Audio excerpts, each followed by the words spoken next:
আদাব সবাইকে, আশা করি সবাই ভালো আছেন।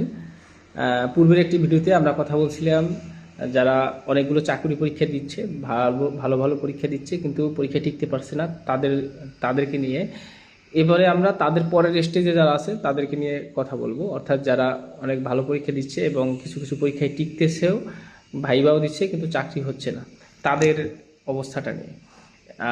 প্রত্যেকটা চাকরি যোদ্ধা যারা বিভিন্ন চাকরি পরীক্ষায় অংশগ্রহণ করে এবং যাদের লাইফে চার্মিং ঘটনাটা না ঘটে, অর্থাৎ আপনি এলাম দেখলাম আর জয় করলাম এরকম যদি আপনার জীবনে না হয়, তাহলে আপনাকে একটা দীর্ঘ প্রসেসের মধ্য দিয়ে কঠিন একটা সময় পার করতে হয়।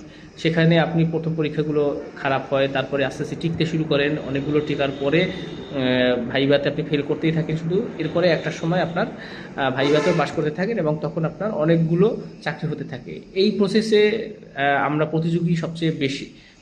আপনার আমাদের